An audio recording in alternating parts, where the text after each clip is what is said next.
একটি দেশের অর্থনীতি কিভাবে কাজ করে তা বোঝা কিন্তু বেশ জরুরি। চলুন আজ এর পেছনের সবচেয়ে গুরুত্বপূর্ণ ধারণাগুলো একদম সহজ করে জেনে নেওয়া যাক। আমরা পুরো ব্যাপারটা ধাপে ধাপে বুঝব। একদম শুরু করব কিভাবে একটা দেশের আয় মাপা হয় সেটা দিয়ে, আর তারপর অর্থনীতির ভালো মন্দ দিকগুলো দেখে সবশেষে জানব সরকারি বা কিভাবে সবকিছু সামাল দেয়। আচ্ছা, তাহলে শুরু করা যাক। যে কোনো দেশের অর্থনীতির স্বাস্থ্য মাপার জন্য অর্থনীতিবিদরা সবার আগে যে জিনিসটা দেখেন, চলুন সেটা দিয়েই আলোচনা শুরু করি। এটাকে বলে মোট জাতীয় উৎপাদন বা জিএনপি। সহজ কথায় একটা দেশের নাগরিকেরা এক বছরে মোট যত টাকার জিনিস আর সেবা তৈরি করল সেটাই হলো জিএনপি। আর মজার ব্যাপার হলো, সেই নাগরিক দেশের ভেতরে থাকুক বা বাইরে, তার আয়টাও কিন্তু জিএনপির মধ্যেই ধরা হয়। এ কারণে অর্থনীতিবিদরা জিএনপিকে বলেন সামষ্টিক অর্থনীতির কেন্দ্রীয় চরিত্র। কারণ দেশের অর্থনৈতিক সমস্যা বা তার সমাধান যাই হোক না কেন, সব আলোচনার কেন্দ্রবিন্দুতে কিন্তু এই জিএনপি থাকে। এখন জিএনপির মতো আরও একটা শব্দ আমরা প্রায়ই শুনি, সেটা হলো জিডিপি বা মোট দেশজ উৎপাদন। দুটো শুনতে প্রায় একরকম হলেও এদের মধ্যে কিন্তু একটা সূক্ষ্ম কিন্তু খুব গুরুত্বপূর্ণ পার্থক্য আছে। তো পার্থক্যটা কোথায়?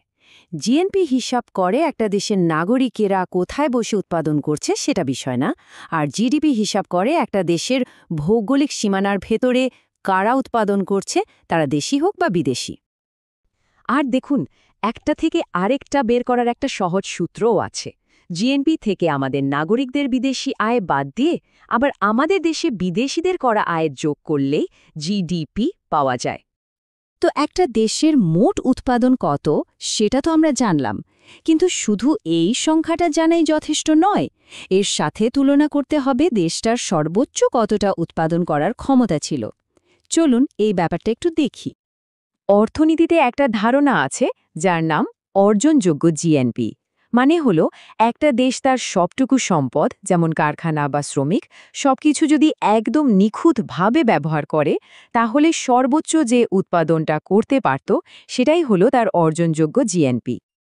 এই স্লাইডের উদাহরণটা দেখুন, কি চমৎকার! ঠিক যেন বাংলাদেশ ক্রিকেট দলের কথা। যেদিন দলটা তার সেরা খেলাটা খেলে, সেদিন অস্ট্রেলিয়া বা ভারতের মতো দলকেও হারিয়ে দিতে পারে। অর্থনীতির এই অর্জনযোগ্য ক্ষমতাটাও ঠিক তেমনই, সেরা অবস্থায় যা করা সম্ভব। আর এর অন্যদিকে আছে বাস্তব জিএনপি, মানে বছর শেষে ট্যাটজ্যাকলিহ যা উৎপাদন হলো সেই আসল সংখ্যাটা। খবরে আমরা সাধারণত এই সংখ্যাটাই দেখি। এখন এই অর্জনযোগ্য আর বাস্তবের মধ্যে যে পার্থক্য, তাকেই বলে জিএনপি ব্যবধান। এই টেবিলটা দেখলেই ব্যাপারটা পরিষ্কার হয়ে যাবে। দেখুন, ২০২৩ সালে কোনো ব্যবধান নেই, মানে অর্থনীতি স্থিতিশীল। কিন্তু ২০২৪-এ বাস্তব উৎপাদন অর্জনযোগ্যর থেকে ১০,০০০ কম, মানে অর্থনীতি মন্দার দিকে। আবার ২০২৫-এ বাস্তব উৎপাদন ৫,০০০ বেশি হয়ে গেছে, যা মুদ্রাস্ফীতির ইঙ্গিত দিচ্ছে। তার মানে এই যে ব্যবধান বা গ্যাপ, এটা কিন্তু শুধু খাতা কলমের হিসাব না, এর সাথে জড়িয়ে আছে মানুষের চাকরি চলে যাওয়া কিংবা জিনিসপত্রের দাম হু হু করে বেড়ে যাওয়ার মতো কঠিন বাস্তবতা। তাহলে চলুন এই জিএনপি ব্যবধানের সবচেয়ে সরাসরি প্রভাবটা নিয়ে কথা বলা যাক, যা হলো বেকারত্ব। বেকারত্বের হার, এই কথাটা আমরা খবরে হরহামেশাই শুনি। এর মানেটা খুব সহজ। কাজ করতে সক্ষম এমন মোট মানুষের মধ্যে যত শতাংশ কাজ খুঁজছে কিন্তু পাচ্ছে না, সেটাই হলো বেকারত্বের হার। এখন মনে প্রশ্ন আসতেই পারে, একটা দেশের বেকারত্বের হার কি কবে শূন্য হওয়া সম্ভব?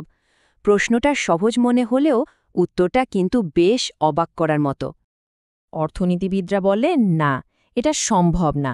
একটা সুস্থ আর স্বাভাবিক অর্থনীতিতেও সবসময় ৪ থেকে ৬% বেকারত্ব থাকবেই। কারণ মানুষ সবসময় এক চাকরি ছেড়ে আরেক চাকরিতে যায় বা পড়াশোনা শেষ করে নতুন কাজ খোঁজে। এই সময়টুকুতে তারা বেকার থাকে, আর একেই স্বাভাবিক বেকারত্ব বলা হয়। বেকারত্বের এই যে ওঠানামা, এটা কিন্তু কোনো বিচ্ছিন্ন ঘটনা নয়। আসলে কোনো দেশের অর্থনীতি সরল রেখায় চলে না, এটা একটা ঢেউয়ের মতো ওঠানামা করে। অর্থনীতিবিদরা একে বলেন বাণিজ্য চক্র বা ট্রেড সাইকেল। এই চক্রের সাধারণত 4টে ধাপ থাকে। যখন অর্থনীতি সবচেয়ে ভালো অবস্থায় থাকে সেটা হলো শীর্ষাবস্থা। তারপর যখন খারাপ হতে শুরু করে সেটা অবনতি। সবচেয়ে খারাপ অবস্থাকে বলে চূড়ান্ত অবনতি। আর তারপর যখন অর্থনীতি আবার ঘুরে দাঁড়াতে শুরু করে সেটাকে বলে সমৃদ্ধি। এভাবেই চক্রটা চলতে থাকে। তো প্রশ্ন হল, অর্থনীতির এই যে স্বাভাবিক ওঠানামা, এটাকে সামাল দেওয়ার বা মসৃণ করার জন্য কি করা যেতে পারে? সরকারের হাতে কি কোনো উপায় আছে? হ্যাঁ, আছে। এর একটা প্রধান উপায় হল সরকারি বাজেট ঘাটতি। এর মানে হল সরকার এক বছরে ট্যাক্স বা অন্যান্য খাত থেকে যা আয় করে তার চেয়ে বেশি খরচ করে ফেলে। এখন মনে হতে পারে আয়ের চেয়ে ব্যয় বেশি করা তো ভালো জিনিস না, কিন্তু সরকার অনেক সময় জেনে শুনেই এটা করে।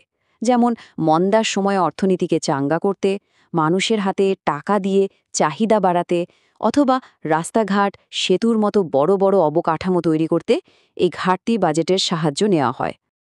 তো সব মিলিয়ে আমরা কি দেখলাম? এই যে জিএনপি ব্যবধান, বেকারত্বের হার বা বাণিজ্য চক্র, এগুলো কোনো বিচ্ছিন্ন বিষয় নয়।